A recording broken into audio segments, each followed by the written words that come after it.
জয় বাংলা, জয় বাংলা। দুহাত তুলে গলায় যত আওয়াজ আছে, যত জোর আছে, জয় বাংলা, জয় বাংলা, জয় বাংলা। সভামঞ্চে উপবিষ্ট প্রত্যেককে আমাদের সভামঞ্চে একাধিক জনপ্রতিনিধি, দলীয় পদাধিকারী, পঞ্চায়েত স্তর থেকে শুরু করে সাংসদ সবাই রয়েছেন। আজকের সভার উদ্যোক্তা এবং মূল অনুষ্ঠাতা বা অনুসূচক মথুরাপুর সাংগঠনিক জেলা, সুন্দরবন সাংগঠনিক জেলা তৃণমূল কংগ্রেসের চেয়ারম্যান, সভাপতি বাপি সহ প্রত্যেক বিধায়ক যারা রয়েছেন, দলীয় পদাধিকারী যারা রয়েছেন, আমি প্রত্যেককে আমার অন্তরের অন্তঃস্থল থেকে ধন্যবাদ, কৃতজ্ঞতা এবং প্রণাম জানাচ্ছি। একে একে আমি সবার নাম বলতে পারলে খুশি হতাম, কিন্তু যে জনতা জনার্দন আমাদের ভালোবেসে নিজেদের ভোটাধিকার প্রয়োগ করে কাউকে সাংসদ করেছেন, বিধায়ক করেছেন, পঞ্চায়েতে জিতিয়েছেন, জেলা পরিষদে জিতিয়েছেন, তাদেরকে বসিয়ে রেখে এক এক করে নাম নেওয়ার ধৃষ্টতা আমার নেই। আমি একযোগে সবাইকে আমার কৃতজ্ঞতা জানাচ্ছি, আমার ধন্যবাদ জানাচ্ছি। আপনারা জানেন আজকে আন্তর্জাতিক মহিলা দিবস, 8ই মার্চ। আমাদের রাজ্যের মুখ্যমন্ত্রী যেমন একজন মহিলা, রাজ্যের মুখ্য সচিব যেমন একজন মহিলা, রাজ্যের অর্থমন্ত্রী যেমন একজন মহিলা, রাজ্যের শিল্পমন্ত্রী যেমন একজন মহিলা, এই জেলাতেও দুটো লোকসভা কেন্দ্রে মমতা বন্দ্যোপাধ্যায় দুজন মহিলাকে নির্বাচিত করে সংসদে পাঠিয়েছে, দক্ষিণ 24 পরগনা মানুষের আশীর্বাদকে পাথেয় করে। প্রতিমা মণ্ডল, সায়নী ঘোষ, 4 জন সাংসদের মধ্যে 2 জন সাংসদ মহিলা, জেলা পরিষদের সভাধিপতি মহিলা, একাধিক পঞ্চায়েত, গ্রাম পঞ্চায়েত উপপ্রধান, প্রধান মহিলা। আর যে সংখ্যায় আজকে মায়েদের উপস্থিতি, বোনেদের, দিদিদের উপস্থিতি আমি লক্ষ্য করছি, আমি আন্তর্জাতিক মহিলা দিবসে সবাইকে, প্রত্যেক মায়েদের, বোনেদের, দিদিদের আপনাদের কৃতজ্ঞতা জ্ঞাপন করছি, ধন্যবাদ জানাচ্ছি আজকে সশরীরে এই দিনটায় আমাদের সবাই উপস্থিত থাকার জন্য। না জাগিলে ললনা এই বিশ্ব জাগে না। নারী শক্তি, মাতৃশক্তি যদি কারোর সাথে থাকে, তাকে কোনোদিন কেউ হারাতে পারে না। আমাদের রাজ্যের মুখ্যমন্ত্রী আজকে 3য় দিন তিনি কলকাতার রাজপথে ধর্নায় বসেছেন সাধারণ মানুষের ভোটাধিকারের স্বার্থে। আপনারা জানেন আজকে এই যে সভা আমরা মথুরাপুরে করছি, মন্দিরবাজার বিধানসভা, মথুরাপুর 1 নম্বর ব্লক, এই মাঠে, এই জায়গায়, একই মাঠে আজ থেকে 5 দিন আগে দেশের স্বরাষ্ট্রমন্ত্রী সভা করেছিলেন। তার বক্তব্য আমি শুনেছি। তিনি 30 মিনিট বক্তব্য রেখেছেন। আমি অত্যন্ত কৌতূহল নিয়ে দেখছিলাম। সংবাদ মাধ্যমের যারা উপস্থিত ছিল তারা একবারও মাঠের ছবিটা দেখাচ্ছে না, 30 মিনিট ধরে খালি স্বরাষ্ট্রমন্ত্রীর মুখটা দেখিয়ে গেছে। তার কারণ মাঠের যা পরিস্থিতি ছিল আর এদের পরিবর্তন যাত্রায় যা ভিড় হচ্ছে, একটা গ্রামে যদি জেসিবি দিয়ে মাটি কাটা হয় সেটা দেখতে তার থেকে বেশি লোক জড়ো হবে। চায়ের দোকানে সকালে আড্ডা মারতে বেশি লোক জড়ো হবে। আমি আজ সংবাদ মাধ্যমের বন্ধুদের বলবো, আমার মুখটা না দেখিয়ে মাঠের ছবিটা আগামী 20-25 মিনিট দেখাবে। 4 দিনের ব্যবধানে তৃণমূল কংগ্রেস সভা করেছে, ট্রেলারটা দেখালাম। সিনেমাটা মে মাসে বুঝবেন যেদিন ফল বেরোবে। তিনি সভা করতে এসে একাধিক তথ্য পরিসংখ্যান রেখেছেন আপনাদের সামনে। আমি আজকে পাল্টা কিছু তথ্য পরিসংখ্যান নিয়ে এসেছি। আমি এই পরিসংখ্যান যে নিয়ে এসেছি আপনাদের কাছে, এই পরিসংখ্যান আমার নয়, আমাদের সরকারের নয়, মমতা ব্যানার্জির সরকারের নয়। এই পরিসংখ্যান কেন্দ্রের স্বরাষ্ট্র মন্ত্রকের পরিসংখ্যান। আমি এক এক করে এবার আপনাদের বলি। দেশের স্বরাষ্ট্রমন্ত্রী অত্যন্ত ব্যস্ত মানুষ, হতেই পারে দেশের অর্থমন্ত্রীর সাথে তার কথা হয় না, হতেই পারে অর্থ সচিবের সাথে তার দেখা হয় না, কথা হয় না। দেশের আর্থিক কি দুরবস্থা এবং পরিস্থিতি স্বরাষ্ট্রমন্ত্রী হয়তো জানেন না, কিন্তু আমি আপনাদের বলি, তিনি 2 তারিখ সভা করে বলেছেন যে বাংলার ঋণের পরিসংখ্যান হচ্ছে 8 লক্ষ কোটি টাকা। আর কোনো বাচ্চা যদি, শিশু যদি বাংলায় জন্মায়, এটা ভালো করে সবাই শুনবে, কোন শিশু যদি বাংলায় জন্মায় তার মাথার উপর 77,000 টাকার ঋণ নিয়ে এসে জন্মাচ্ছে। তিনি বলেছেন। এবার আমি আপনাদের আসল তথ্য দিচ্ছি, শুনুন। বাংলার ঋণ বলছে 8 লক্ষ কোটি টাকা। কি পরিস্থিতিতে মমতা বন্দ্যোপাধ্যায় ক্ষমতায় এসেছিল আপনারা দেখেছেন। বাংলার মানুষকে মমতা বন্দ্যোপাধ্যায় কেন্দ্রের বঞ্চনা ছাড়াও একাধিক উন্নয়নমূলক প্রকল্প ডাইরেক্ট ব্যাংক ট্রান্সফার করে তাদের অ্যাকাউন্টে পৌঁছেছে। কেন্দ্র সরকার, নরেন্দ্র মোদীর সরকার 2014 সালে ক্ষমতায় আসার আগে দেশের ঋণের পরিসংখ্যান ছিল 56 লক্ষ কোটি টাকা। আজকের দিনে দাঁড়িয়ে 12 বছর পরে ভারতবর্ষের ঋণের পরিসংখ্যান হচ্ছে 1,97,197 লক্ষ কোটি টাকা। 197 লক্ষ কোটি টাকা।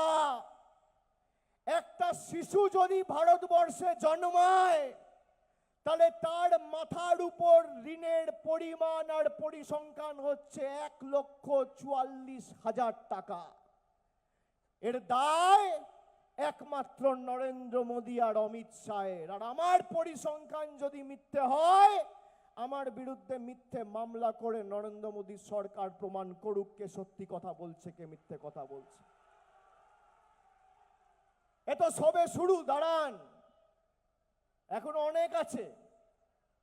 উনি বলেছেন বাংলায় মহিলাদের সুরক্ষা নেই, তারা নাকি সোনার বাংলা করবে, আইন শৃঙ্খলা উন্নত করবে। এবার আমি আপনাদের ছোট্ট কয়েকটা উদাহরণ দিই। যে অমিত শাহ অধীনে স্বরাষ্ট্র মন্ত্রক রয়েছে, সেই স্বরাষ্ট্র মন্ত্রকের অধীনে এনসিআরবি, ন্যাশনাল ক্রাইম রেকর্ড ব্যুরোর যে তথ্য 2025 সালের সেপ্টেম্বর মাসে প্রকাশিত হয়েছে, সেখানে মহিলাদের উপর সমস্ত রকম নির্যাতন বা অপরাধের ক্ষেত্রে দেশে 1 নম্বর স্থানে রয়েছে উত্তরপ্রদেশ, 2 নম্বর স্থানে রয়েছে মহারাষ্ট্র, 3 নম্বর স্থানে রয়েছে রাজস্থান। মহিলাদের বিরুদ্ধে অপরাধ বা নির্যাতনের ক্ষেত্রে ফার্স্ট প্রাইজ বিজেপির ডবল ইঞ্জিন সরকার, সেকেন্ড প্রাইজ বিজেপির ডবল ইঞ্জিন সরকার, আর থার্ড প্রাইজ বিজেপির ডবল ইঞ্জিন সরকার। উত্তরপ্রদেশ মহিলাদের বিরুদ্ধে নির্যাতনের পরিসংখ্যান 66,381। মহারাষ্ট্র মহিলাদের বিরুদ্ধে নির্যাতন এবং অপরাধে পরিসংখ্যান হচ্ছে 47,101।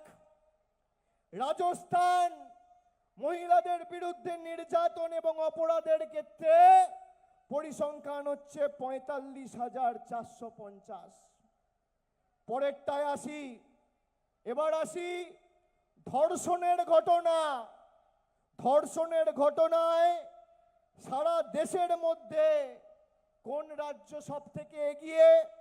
1 নম্বর স্থানে রাজস্থান, 2 নম্বর স্থানে উত্তরপ্রদেশ, 3 নম্বর স্থানে মধ্যপ্রদেশ।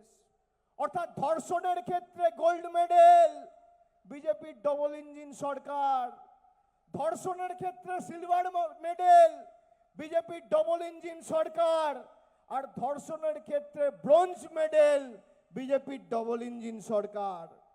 এবার আসি পণের জন্য মহিলাদের মৃত্যুর ঘটনার ক্ষেত্রে 1 নম্বর স্থানে উত্তরপ্রদেশ, 2 নম্বর স্থানে বিহার, আর 3 নম্বর স্থানে মধ্যপ্রদেশ।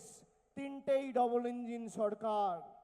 পরেরটায় আসি, দিল্লি পুলিশ যার অধীনে, যে কেন্দ্র সরকারের স্বরাষ্ট্র মন্ত্রকের অধীনে 2023 সালে শুধু দিল্লিতে মহিলাদের উপর নির্যাতনের ঘটনা ঘটেছে 13,366টি। দেশের মধ্যে 1 নম্বর। 2 নম্বর বম্বে, মুম্বাই, 3 নম্বর বেঙ্গালোর। পরেরটায় আসি, অমিত শাহ বলছে বাংলায় বিজেপি সরকার গড়লে আইনের শাসন তিনি প্রতিষ্ঠা করবেন। দেশের মধ্যে সব থেকে বেশি খুনের ঘটনা 1 নম্বর উত্তরপ্রদেশ, সব থেকে বেশি খুনের ঘটনা 2 নম্বর বিহার, 3 নম্বর মহারাষ্ট্র। তিনটেই ডবল ইঞ্জিন সরকার। পরেরটায় আসি, অপহরণের ঘটনায় দেশের মধ্যে 1 নম্বর উত্তরপ্রদেশ, 2 নম্বর মহারাষ্ট্র, 3 নম্বর মধ্যপ্রদেশ। তিনটেই ডবল ইঞ্জিন সরকার। দাঙ্গার ঘটনা 1 নম্বর মহারাষ্ট্র, 2 নম্বর মণিপুর, 3 নম্বর বিহার। তিনটেই ডবল ইঞ্জিন সরকার। আমি যে তথ্যগুলো দিলাম এই তথ্য আমার বানানো নয়, এনসিআরবির তথ্য। আমি অমিত শাহকে বলবো, আপনি তৃণমূলের পিছনে আক্রমণ না করে দিল্লি পুলিশকে কাজে লাগান, সিআরপিএফ কে কাজে লাগান। কে আপনার বক্তব্যটা লিখেছে তাকে বার করুন, তাকে বার করে তাকে চিহ্নিত করে তার বিরুদ্ধে ব্যবস্থা নিন। আর যদি ভালো স্পিচ রাইটার না পান এখান থেকে আমরা ধার করে পাঠিয়ে দেব। আপনি যে কথাগুলো বলেছেন প্রত্যেকটা কথা মিথ্যে। আমি যে তথ্যগুলো দিলাম এই তথ্য আপনারা শুনেছেন। এখানে মিডিয়া রয়েছে, আপনাদের হাতে হাতে মোবাইল ফোন রয়েছে, আমার কথা রেকর্ড করছেন। অমিত শাহকে বলবো আপনি চ্যালেঞ্জ নিন যে আপনার বিজেপির ডবল ইঞ্জিন সরকারে মানুষের জন্য একটা রাজ্যে আপনি উদাহরণস্বরূপ যদি আমাকে দেখাতে পারেন মমতা বন্দ্যোপাধ্যায়ের সিকিভাগ কাজ করেছে, আমি রাজনীতির আঙিনায় পা রাখবো না। আপনি চ্যালেঞ্জ গ্রহণ করুন, আপনি জায়গা ঠিক করুন, আপনি সময় ঠিক করুন। একদিকে আপনি থাকবেন, একদিকে আমি থাকবো। আপনার পরিসংখ্যান নিয়ে আপনি আসবেন, আমার পরিসংখ্যান নিয়ে আমি যাব। ফোকাটটা করে মাঠের বাইরে বের করে দেবো 10-0 গোল দিয়ে। আপনি মানুষকে মিথ্যে কথা বলছেন যে মমতা বন্দ্যোপাধ্যায়ের আমলে একটা শিশু বাংলায় জন্মালে তার মাথার উপর 77,000 টাকার ঋণ। আরে নরেন্দ্র মোদীর আমলে তার অধীনে যদি একটা বাচ্চা ভারতবর্ষে জন্মগ্রহণ করে তার মাথার উপর 1,44,000 টাকার ঋণ। দায় কার? আমাকে মিথ্যা প্রমাণ করুন, নইলে এই মাঠে এসে মথুরাপুরের মানুষের কাছে নিঃশর্ত ক্ষমা চান। হয় আমায় মিথ্যা প্রমাণ করুন, নইলে ক্ষমা চান। আর মানুষ আগামী দিন আপনাদের জবাব দেবে। এতদিন কোথায় ছিলেন? এখানে এসে 2020 সালে 2021-এর নির্বাচনের প্রাক্কালে বলেছিল সুন্দরবনকে আমরা আলাদা করে জেলা করে 2 লক্ষ কোটি টাকা দেবো। মনে আছে? মনে আছে? 2 পয়সা দিয়েছে? 2 পয়সা দিয়েছে? তিনি সভা শুরু করছেন অভিষেক বন্দ্যোপাধ্যায় দিয়ে, সভা শেষ করছে অভিষেক বন্দ্যোপাধ্যায় দিয়ে। আমার বাপ্পাপান তো করা ভালো কথা, আমার বাপ্পাপান তো আপনি 10 বছর ধরে করছেন। মানুষ আমার সাথে আছে, আপনার সাথে যেমন ইডি আছে, সিবিআই আছে। আপনি এজেন্সিকে আমার বিরুদ্ধে লাগিয়ে আমার কেশাগ্র স্পর্শ করতে পারেননি, কাঁচকলা করেছেন। মানুষ আমার সঙ্গে। আর এই জেলা 2008 থেকে তৃণমূলের শক্তিশালী ঘাঁটি। সিপিএম এর অনাচার অত্যাচারের বিরুদ্ধে প্রথম গর্জে উঠেছিল এই দক্ষিণ 24 পরগনা জেলা। 2021 সালে 31টার মধ্যে 30টা আপনারা তৃণমূল কংগ্রেসকে জিতিয়েছিলেন। আমার যতটুকু সামর্থ্য এখতিয়ার রয়েছে আমি আমার মতো করে লড়াই করে দক্ষিণ 24 পরগনার এলাকায় অঞ্চলে জল কল রাস্তা পৌঁছে দিয়েছি। আগামী দিন 31-0 করতে হবে তৃণমূলের পক্ষে। যেখানে যা দরকার উন্নয়নের দায়ভার আমার কাঁধে আমি তুলে নিয়ে যাচ্ছি প্রত্যেকটা বিধানসভা। আমি আছি তো।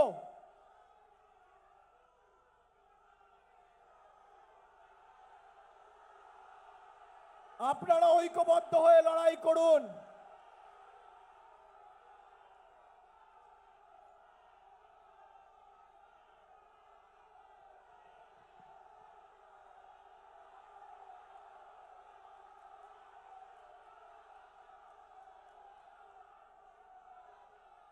অমিত শাহ এসেছিল বিজেপির রথযাত্রা সূচনা করতে। এ তো রথযাত্রার আগেই বিসর্জন যাত্রা হয়ে গেছে। এমন রথযাত্রার অবস্থা যে ড্রাইভার আর উপরে 4টে হাত নাড়ার লোক ছাড়া আর লোক নেই, কোথাও কোনো লোক নেই। বাংলায় এসআইআর করতে গিয়ে বিজেপিতে এসআইআর হয়ে গেছে। বাংলার মানুষের অধিকার কাটতে গিয়ে নিজেদের গর্ত নিজেদের কবর নিজেরাই খুঁড়েছে। আপনি দেখুন কি অবস্থা। খালি দক্ষিণ 24 পরগনায় নয়, নদিয়া, কুচবিহার, জলপাইগুড়ি, গড়বেতা, পূর্ব বর্ধমান, পশ্চিম বর্ধমান, যেখানে যাচ্ছেন, হাওড়া, হুগলি, সর্বত্র ফাঁকা। আমি তো 50-এর নিচে নামাবো বলেছি।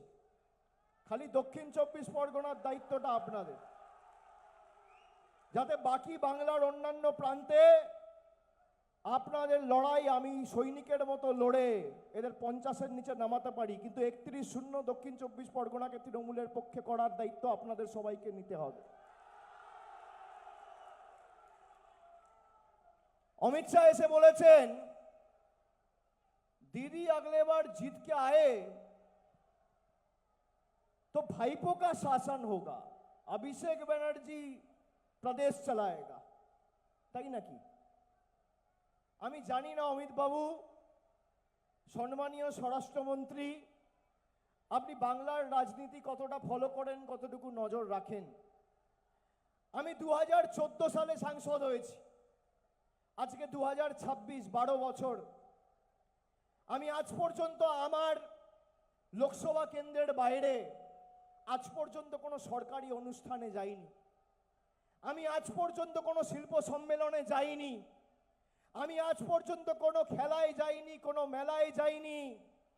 আমি আজ পর্যন্ত কোনো ফিল্ম ফেস্টিভ্যালে যাইনি, কার্নিভালে যাইনি, সরকারি পরিষেবা প্রদান অনুষ্ঠানে যাইনি আমার লোকসভা কেন্দ্রের বাইরে। তার কারণ আমি জানি একজন জনপ্রতিনিধি হতে গেলে তাকে অনেক বাধ্যবাধকতা মেনে চলতে হয়।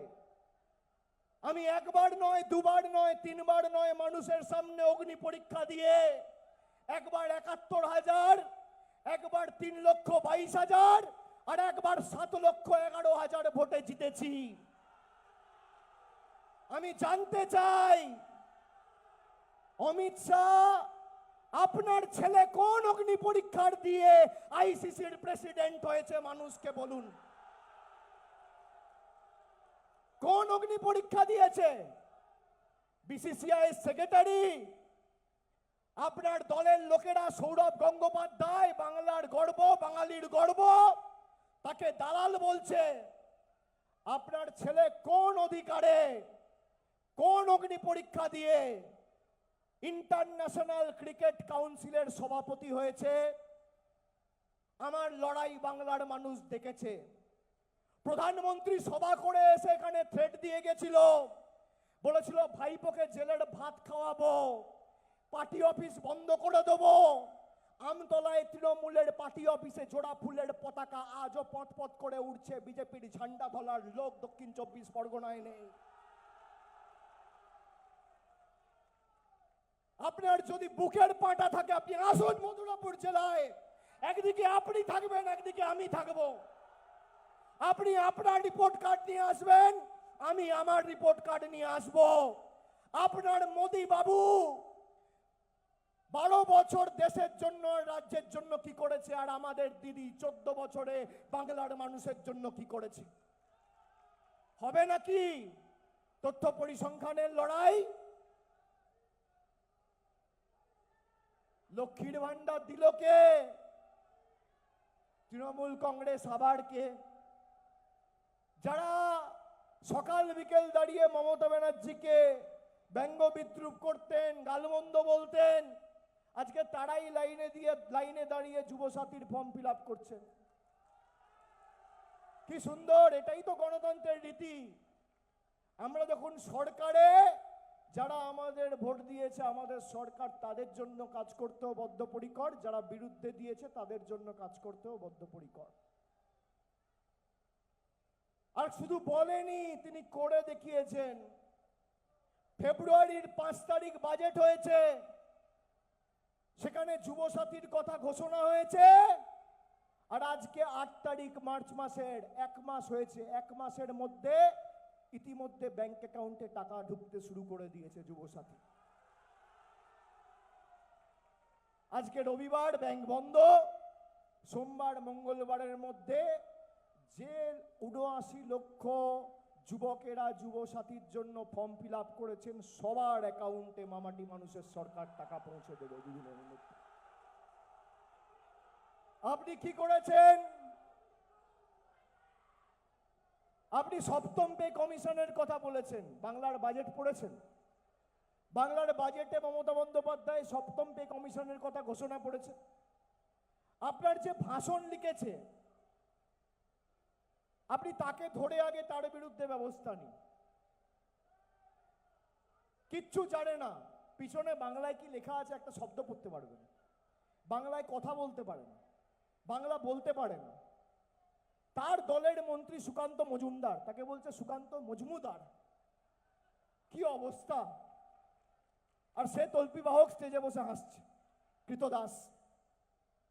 মজুমদারকে বলছে মজমুদার। আপনি ভাবুন, আমাদের বীর বিপ্লবী মনীষীদের অপমান। রবীন্দ্রনাথ ঠাকুরকে বলছে রবীন্দ্রনাথ সান্যাল। সাহিত্য সম্রাট বঙ্কিমচন্দ্র চট্টোপাধ্যায়কে দেশের প্রধানমন্ত্রী বলছেন বঙ্কিম দা। চায়ের দোকানে বসে যেন বেঞ্চে পা নাড়িয়ে আড্ডা মারত বঙ্কিম দা।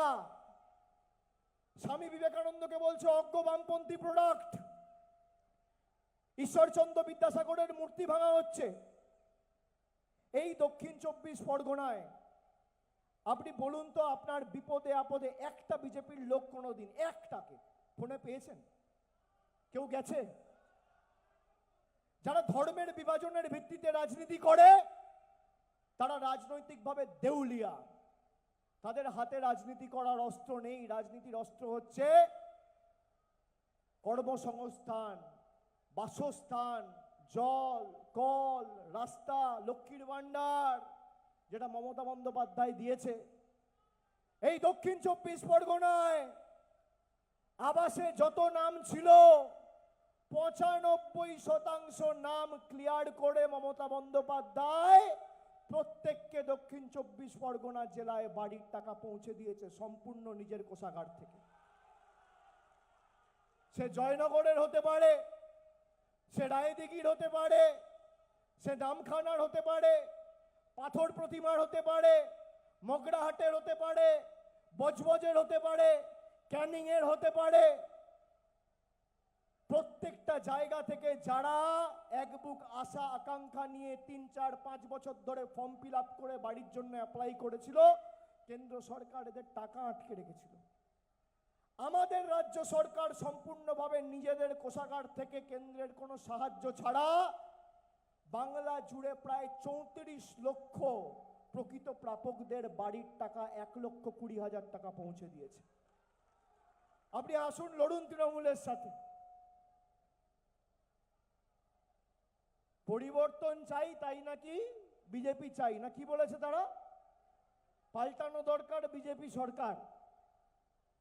তৃণমূলকে আর বাংলার মানুষকে পাল্টাতে পাল্টাতে আপনারাই পাল্টে যাচ্ছেন।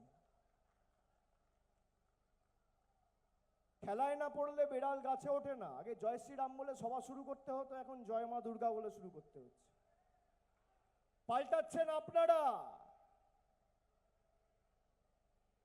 বাংলার মানুষকে আপনারা পাল্টাবেন।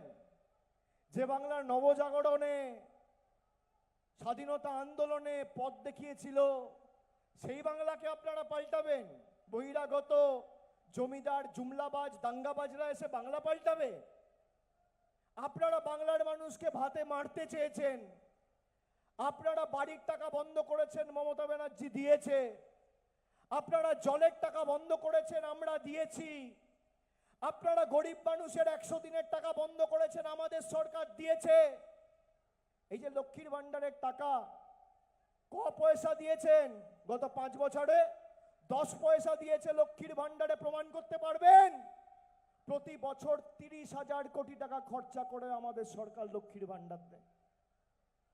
দেশের এমনই দুর্ভাগ্য, রাষ্ট্রপতি পদ সব কিছুর ঊর্ধ্বে, রাজনীতির অনেক ঊর্ধ্বে, রাষ্ট্রপতির পদটাকেও এরা ছাড়লো না।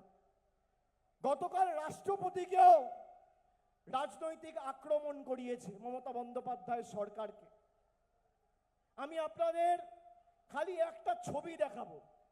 তারা বলেছেন আমাদের সরকার নাকি রাষ্ট্রপতিকে অপমান করেছেন। কেন? মমতা বন্দ্যোপাধ্যায় ধর্নায় সাধারণ মানুষের স্বার্থে লড়াই করছেন, তিনি রাষ্ট্রপতিকে রিসিভ করতে যাননি। এই ছবিটা চালাও তো, এই ছবিটা দেখুন তো, কে দাঁড়িয়ে আর কে বসে, কে দাঁড়িয়ে আর কে বসে? দেশের প্রধানমন্ত্রীকে, রাষ্ট্রপতিকে আপনি দেখুন। প্রধানমন্ত্রী বসে, রাষ্ট্রপতি দাঁড়িয়ে। আমরা নাকি রাষ্ট্রপতির অপমান করছি। দেখেছেন ছবিটা? সবাই দেখেছেন? কে দাঁড়িয়ে, কে দাঁড়িয়ে? আপনারা বলবেন রাষ্ট্রপতি, আর আমি জিজ্ঞেস করবো কে বসে, বলবেন মোদি। তাই তো, ছবিতে তো তাই দেখাচ্ছে। এই ছবি তো পিআইবি পোস্ট করেছিল, আমার তৈরি করা ছবি না। কে দাঁড়িয়ে, কে দাঁড়িয়ে আর কে বসে? রাষ্ট্রপতির অপমান কে করছে? রাষ্ট্রপতির অপমান কে করছে? দেশের অপমান কে করছে? বাঙালির অপমান কে করছে?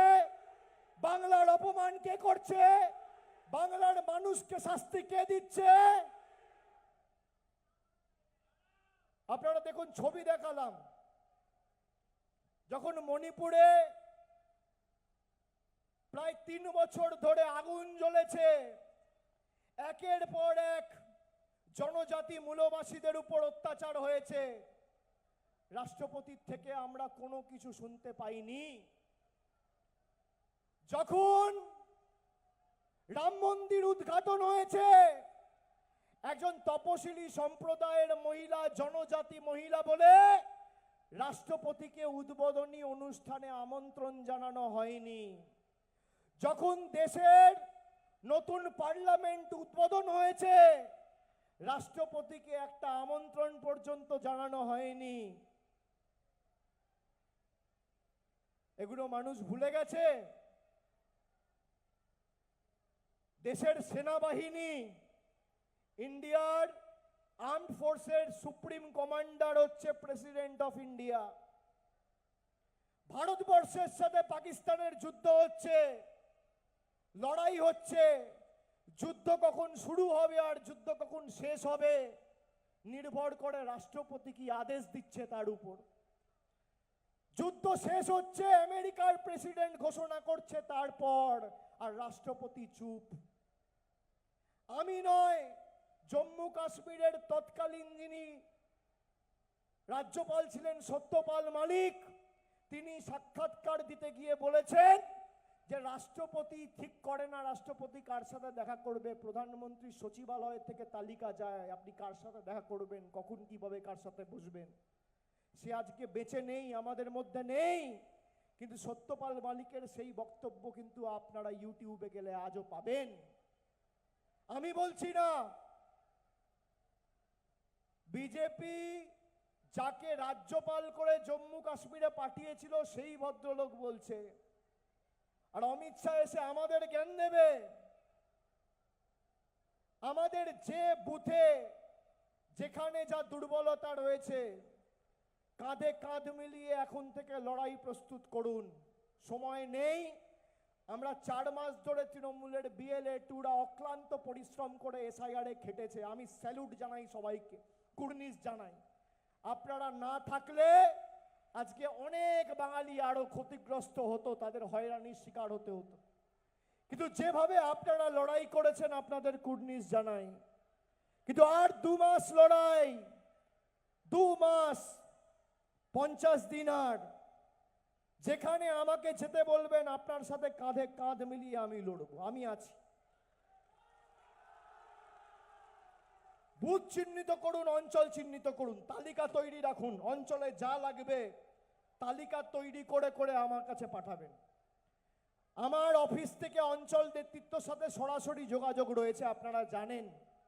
প্রত্যেকটা গ্রাম পঞ্চায়েত মেম্বার, প্রধান, গ্রাম সভার উপপ্রধান, অঞ্চল সভাপতি, টাউনের কাউন্সিলর সরাসরি আমার অফিসের সাথে যোগাযোগে রয়েছেন। তালিকা তৈরি করুন, কোথায় জল লাগবে, রাস্তা লাগবে, লাইট লাগবে, আলো লাগবে, কল লাগবে, আমার সামর্থ্য অনুযায়ী আমি লড়াই করে আদায় করে এনে দেবো। দক্ষিণ 24 পরগনার একটা বুথেও যেন ভারতীয় জনতা পার্টির জল্লাদরা মাথা তুলতে না পারে। যারা বাঙালিকে নিপীড়িত, বঞ্চিত, শোষিত, অত্যাচারিত করেছে 5 বছর ধরে, ধারাবাহিকভাবে বোতাম টিপব, টাকা বন্ধ, রিমোট কন্ট্রোলের মতো বাঙালিকে চালিয়েছ। আগামী দিন জবাবটা বোতামের মাধ্যমে দিতে হবে। দিল্লি থেকে যারা রিমোট কন্ট্রোলের বোতাম টিপেছে তাদের জবাবটা ইভিএম এর বোতাম টিপে লাইনে দাঁড়িয়ে আপনাদের দিতে হবে। যেদিন ভোট বাক্স খুলবে সেদিন যেন পদ্ম ফুলের নেতারা চোখে সর্ষে ফুল দেখে। আর বাকিটা আমরা সবাই আছি, লড়ে নেব। বলেছিল তো লজিক্যাল ডিসক্রিপেন্সি লিস্ট রিলিজ করবো না, করতে তো হলো। তৃণমূল যেমন মাঠে ময়দানেও লড়তে জানে, তৃণমূল পার্লামেন্টেও লড়তে জানে, তৃণমূল সুপ্রিম কোর্টেও লড়তে জানে। তোমার কাছে সব আছে। মোদি বাবু, অমিত শাহ বাবু, বিজেপির একাধিক কেন্দ্রীয় মন্ত্রী, বিজেপির একাধিক মুখ্যমন্ত্রী, ED, election commission, NIA, income tax, আধা সামরিক বাহিনী, সংবাদ মাধ্যম, গতি মিডিয়া, বিচার ব্যবস্থার বন্ধুরা, সব তোমাদের। কিন্তু তাও পরিবর্তন যাত্রা ফাঁকা। তার কারণ যারা পরিবর্তন যাত্রায় অংশগ্রহণ করবে সেই মানুষগুলো তোমাদের সাথে নেই, সেই মানুষগুলো তৃণমূলের ছাতার তলায় রয়েছে, যারা আগামী দিন আবার চতুর্থবার মাটি মানুষের সরকার তৈরি করবে। সব আছে, এদের সব আছে, তাও কিছুই নেই। আর আমাদের কিচ্ছু নেই, তাও সব আছে। তার কারণ 10 কোটি মানুষ আমাদের সাথে আছে। বিজেপির পরিবর্তন যাত্রা গেলে আমি বলেছিলাম আগের দিন, এরা আমাদের মাছ মাংস খাওয়া নিয়ে ব্যঙ্গ বিদ্রুপ করে। প্রধানমন্ত্রী বলে যারা মাছ খায় তারা মুঘল। বিহারের উপমুখ্যমন্ত্রী তিনি আজ থেকে 10 দিন আগে বলেছেন বিহারে মাছ বিক্রি করা যাবে না, মাংস বিক্রি করা যাবে না। আমি বললাম পরিবর্তন যাত্রা গেলেই সামনে একটা মাছ নিয়ে দাঁড়িয়ে থাকবে, এদের ট্রাক দেখলে এটা মাছ নিয়ে দাঁড়িয়ে থাকবে। আমাদের কথায় আছে মাছে ভাতে বাঙালি, আর এরা ঠিক করে দেবে কে মাছ খাবে, কে মাংস খাবে, কে কোথায় চিকেন পকোড়া বিক্রি করবে, কে চাউমিন বিক্রি করবে, কে চিকেন প্যাটিস বিক্রি করবে, কে এগ রোল বিক্রি করবে। বাংলায় কোথায় কে কি খাবে, কে কি পড়বে, আর কোথায় কে কি বিক্রি করবে ঠিক করবে বঙ্গবাসী, বিজেপির নেতারা নয়, দিল্লির বাবুরা নয়। তোমাদের যত ক্ষমতা আছে প্রয়োগ করো। 60 লক্ষ জীবিত মানুষকে আন্ডার অ্যাডজুডিকেশন ঢুকিয়ে দিয়েছে। 60 লক্ষ, 60,000, 6 লক্ষ নয়, 60 লক্ষ। যে ভোট দিতে দেবো না, ভোট দিতে দেবে না। তার কারণ ভোট দিলে যদি তৃণমূলকে ভোট দেয়, যারা এক বুক আশা আকাঙ্ক্ষা নিয়ে 2021 সালে বিজেপিকে ভোট দিয়েছিলেন, 5 বছর বিজেপির আসল স্বরূপটা আপনারা দেখেছেন। এজেন্ট নেতারা বলেছে আমরা বলে 100 দিনের টাকা বন্ধ করেছি, এদের নেতারা বলেছে আমরা বলে গরিব মানুষের জলের টাকা, রাস্তার টাকা, বাড়ির টাকা বন্ধ করেছি। এদের রাজনৈতিক ভবিষ্যৎ আগামী দিন আমাদের অন্ধকার করে দিতে হবে গণতান্ত্রিকভাবে জবাব দিয়ে। যারা হিন্দু ধর্মের ধারক বাহক বলে নিজেদের দাবি করে, আপনি এদের জিজ্ঞেস করুন তো, বলে বাংলায় দুর্গাপুজো হয় না। বাংলায় দুর্গাপুজো না হলে ইউনেস্কো দুর্গাপুজোকে আন্তর্জাতিক স্বীকৃতি দেয় কিভাবে? বাংলায় দুর্গাপুজো না হলে সারা কলকাতা রাজ্য পুজোর 6টা দিন 10টা দিন আলোকিত হয় কি করে? আমরা বৈচিত্র্যের মধ্যে একতার মূল মন্ত্রে বিশ্বাস করি। আমরা নানা ভাষা, নানা মত, নানা পরিধানের নীতিতে বিশ্বাস করি। আমরা বিশ্বাস করি জীব সেবাই শিব সেবা। যারা ধর্মের কথা বলে, আমি একজন হিন্দু, এরা গীতা পাঠ অনুষ্ঠানে একজন নিরীহ যুবক চিকেন প্যাটিস বিক্রি করবে বলে তাকে মেরেছিল। হিন্দু ধর্মের কারা আছেন মায়েরা, ভাইরা একটু হাত তুলুন তো, হিন্দুরা একটু হাত তুলুন। গীতা পাঠ অনুষ্ঠানে শুনে রাখুন, গীতা পাঠ অনুষ্ঠান, গীতা হচ্ছে এমন একটা পবিত্র গ্রন্থ যেখানে স্বয়ং শ্রীকৃষ্ণের মুখের বাণী রয়েছে। 1টা 2টো 4টে 5টা 6টা 10টা শ্লোক নয়, 700 শ্লোক রয়েছে। সেই গীতা পাঠ অনুষ্ঠানে একজন নিরীহ যুবক পেটের দায়ে চিকেন প্যাটিস বিক্রি করছে বলে তাকে উত্তরপ্রদেশ থেকে ছেলেরা এসে বিজেপির ঠান্ডা ধরে মেরেছে। তাকে পুলিশ অ্যারেস্ট করেছে। সে বেলে বাইরে বেরোনোর পরে তাকে মালা দিয়ে বরণ করা হচ্ছে। গীতাতে শ্রীকৃষ্ণ স্বয়ং বলছে, যারা গীতা পড়েছে তারা জানে, বিজেপির কোন নেতা গীতার একটা শ্লোক বলতে পারবে না। যদি কেউ বলতে পারে তাহলে এই কুকর্ম তারা কোনদিন করতে পারে না, আমার দৃঢ় বিশ্বাস। গীতার 5ম অধ্যায় 18 নম্বর শ্লোক, শ্রীকৃষ্ণ স্বয়ং বলছেন, বিদ্যা বিনয় সম্পন্নে ব্রাহ্মণে গবি হস্তিনী সুনিচৈবা স্বপাকে চা পণ্ডিতা সমদর্শিনা। তার মানে শ্রীকৃষ্ণ স্বয়ং বলছেন যে একটা মানুষ তো বটেই, আমি একটা পিঁপড়ে, একটা কুকুর, একটা গাছ, একটা বিড়াল, একটা জন্তুর মধ্যেও বিরাজমান। একটা মানুষের মধ্যে তো আমি আছি, সর্বত্র আমি রয়েছি। সেই গীতা পাঠ অনুষ্ঠানে 77টা এমএলএ নিয়ে বিজেপির নেতারা ঠিক করছে কে প্যাটিস বিক্রি করবে আর কে রোল বিক্রি করবে। এই হচ্ছে বিজেপির হিন্দুত্ব। আপনি আসুন, মঞ্চ বাঁধুন, আপনি আপনার পরিসংখ্যান নিয়ে আসুন, আমরা আমাদের পরিসংখ্যান নিয়ে আসব।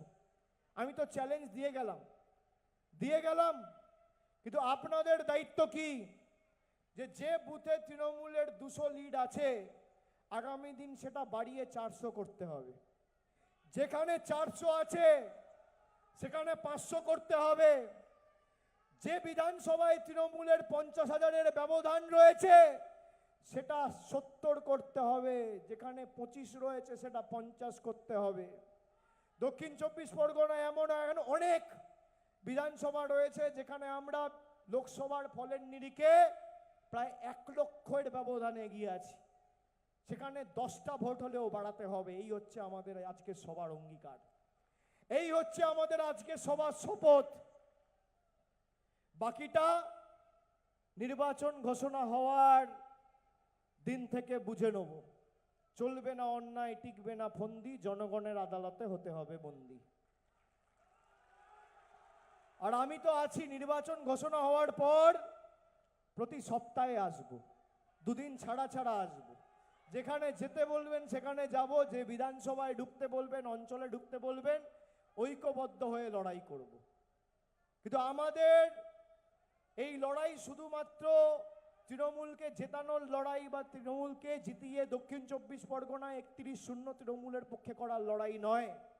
যারা 5 বছর ধরে বাঙালিকে অপমানিত করেছে তাদেরকে শিক্ষা দেওয়ার লড়াই। এটা প্রতিরোধের ভোট, এটা শিক্ষা দেওয়ার ভোট, এটা প্রতিশোধের ভোট। মনে থাকবে, মনে থাকবে, মনে থাকবে। যতই করো হামলা, যতই করো হামলা, যারা আছেন দুহাত তুলে বলুন, যতই করো হামলা, যতই করো হামলা, যতই করো হামলা, যতই করো হামলা, যতই করো হামলা, যতই করো হামলা, যতই করো হামলা। জয় বাংলা, জয় বাংলা, জয় বাংলা, জয় বাংলা, জয় বাংলা, জয় বাংলা, জয় বাংলা, জয় বাংলা, জয় বাংলা।